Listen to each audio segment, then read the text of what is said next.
Hey everyone, so One Piece chapter 1124 just came out, and this was a phenomenal chapter, almost entirely due to one pivotal scene that was the dramatic focus of this chapter, of course between Kizaru and Akainu. This chapter also sets up one particularly interesting possibility that one of my viewers brought up that I'll be talking about at the end of this video, but it's one that's extremely exciting and could take Elbaf in a direction that I would never have predicted myself, so stay tuned for that. We're also going to talk about the Silhouette who showed up at the end of the chapter, and a few points in this chapter that I'm a little uncertain about character writing wise, but overall my feeling is that this chapter had a phenomenal piece of character writing at its center between Kizaru and Akainu, since it's really fleshing out the most morally gray characters in One Piece. The Admirals in general, and I would go a step further and say the Marines as an entity, have the most room for morally gray characters, because while usually the main villains of the arc and the main heroes of each arc are kind of cut and dry, right? We get to Arlong Park, and obviously Arlong's this terrible person who's enslaving the entire village. We get to Alabasta, and Crocodile's this person who's trying to create a civil war. We get to Skypiea, and Enel's trying to commit genocide. We get to Dressrosa, Doflamingo is committing a genocide.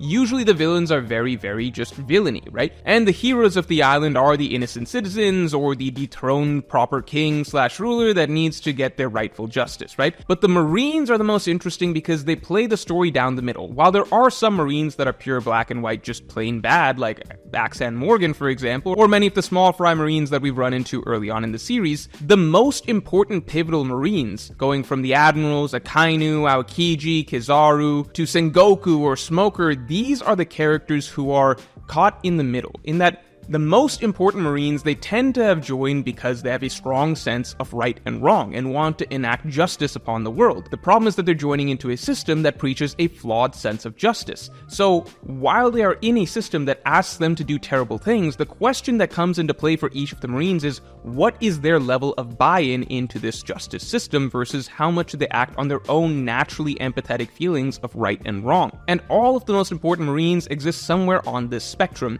and a lot of their personal challenges come with them trying to reconcile their own senses of right and wrong with what they're being told is right and wrong, because ultimately they join this force because this force says that it is justice, and they ultimately want to do justice in the world. So it's this journey for all of these important Marines to kind of realize and recognize slowly that just because this entity is referred to as the symbol of justice, there's a divide between just the label justice and what actual justice is that they feel in their hearts, and this gap that they're slowly realizing exists, how much can they live with themselves as they adhere to one false version of justice while their hearts yearn for them to enact true justice. That is the most interesting aspect of the Marines, and that's what really comes out when their personal feelings are brought to bear. So Aokiji, when he's having to kill his best friend, well, not exactly kill his best friend, but he's having to do something very similar to Saul as to what Kizaru had to do with Vegapunk. And these are the type of actions that can lead one to breaking off from the Marines as it challenges their sense of what right and wrong actually is. These Marines are forced to think, well, I know that I don't want to do this, but for some reason, this entity is telling me that it's the right thing to do. That is the trigger for thinking about for themselves, is it actually the right thing to do? So what this chapter set up for Kizaru and the revelation of what was actually going through his mind and how much Vegapunk actually meant to him, that is groundbreaking stuff, makes him an extremely interesting and layered character, which is just phenomenal character development and character work by Oda, taking a character that we thought was, pretty cool but pretty basic, and then suddenly revealing that he has all of these layers to him, and crafting out a story that really brings out the true inner side and inner feelings and inner thoughts of who he is. It gives us such a greater understanding of Kizaru, and interestingly, this scene also gives us a much better understanding of Akainu, because it confirms something that we already kind of suspected, which is that Akainu is human and does have human emotions and sense of empathy and camaraderie with other people. We know that he spared Aokiji's life when it was supposed to be a duel to the death, so he had a soft spot for his former brother right there, and he feels it again right here, where he can understand Kizaru's feelings and actually empathize with him. Akainu is human, it's just that his adherence to the broader philosophy of just justice is what the Marines say it is, trumps all that at the end of the day, to the point that he will do extremely inhumane acts, like kill all of the citizens of Ohara, regardless of whether or not they're confirmed to be guilty or not. So let's not get anything twisted right now. Akainu saying, "I feel for you, brother," does not in any way excuse the absolutely heinous, genocidal actions that he's done in the past. But it does force us to reflect upon the fact that Akainu, whether we like it or not, is going to be a more nuanced character than we expected. If all the Marines are on a spectrum, Akainu is on that far end of the spectrum, but he's still not a celestial dragon. He's still a human. He can still empathize with other people. He's just ultimately going to have to reconcile that with the fact that using a rigid moral framework like the Marines' justice system to trump any sense of human empathy, that ultimately is not morally right in actuality. Whether or not we ever get to see change for Akainu, I think the only way it would be possible would be through some life and death battle with Luffy that forces him to change his philosophy, but that remains to be seen if we ever get something that exciting. Now, on the flip side, the three things character-wise that did rub me the wrong way a little bit this chapter were: 1, Zoro's comment about how Luffy shouldn't feel empathy for Vegapunk; 2, Luffy's own reveal that he actually was very sad and torn up about Vegapunk dying;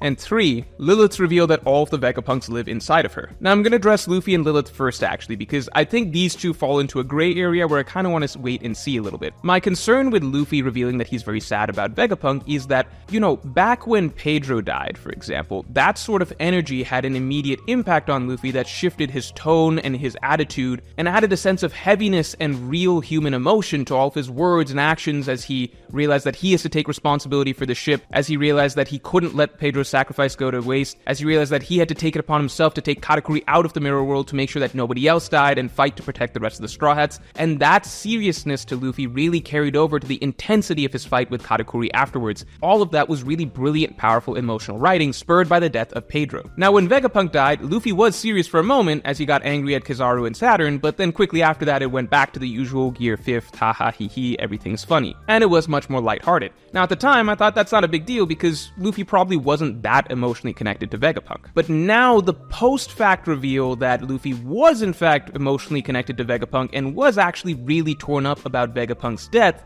that makes me view the entire Gear 5th section in a different light, because now it's like, okay, wait, so if he's in Gear 5th, then even something that would be really emotionally affecting to him normally is no longer going to affect the seriousness of his words and his actions and his emotions in the following sequence of events. He's only actually going to feel it once he leaves Gear 5th. That was my concern initially, because again, before I could excuse it with like, well, Luffy probably just wasn't that attached to Vegapunk. Now that we know he was that attached, but at the same time didn't show any sort of emotional impact, and was in fact in his usual lighthearted Gear 5th mood the entire battle, that seemed like a point of concern to me. Now, what I'm hearing from other readers that I do want to take seriously is, well, maybe Luffy did not realize initially that Vegapunk was killed when it happened. That would help make things feel better for me, because it's kind of like, okay, Luffy wasn't that upset or serious or affected in Gear 5th because he just didn't know that Vegapunk was dead. I am gonna go with that interpretation because it would be genuinely concerning for me if it turned out that Gear 5th just so drastically alters Luffy's personality that we can no longer get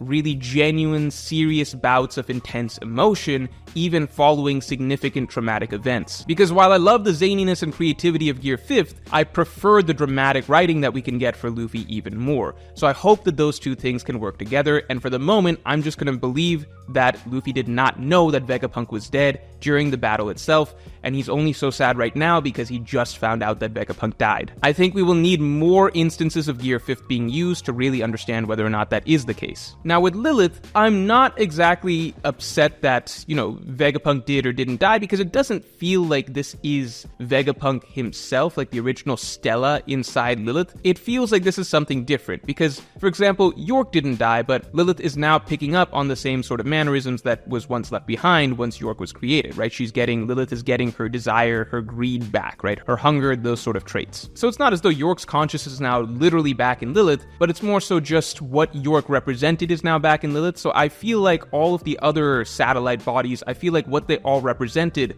will now sort of show up in Lilith again, but it's not quite the same as just Vegapunk himself. Overall, all the pieces that once made him up literally being now in Lilith. I think it's more so just the spirit of Vegapunk and all that Vegapunk was is now represented in Lilith in a way. So Vegapunk lives on after death as a piece of him does continue to exist. Even if it's not quite the same as what it once was, it is a strong representation of what it once was. And I think it's more so the spirit of the idea that we're meant to take away here. I think we would need a bit more elaboration on that. Maybe I'm being very generous with that interpretation, but I guess we'll see next chapter. The one thing that did definitely rub me the wrong way this chapter that can't really be spun for me any other route is Zoro and the level of callousness that he displayed, basically looking down on Luffy for actually showing emotion, for feeling bad for the death of a comrade. That just feels so drastically cold and out of character, forget for Zoro, but for any Straw Hat, in the sense that they're not supposed to be the crew that has this sort of cold mentality. Like the words that Zoro is saying, like a Yonko feeling bad for the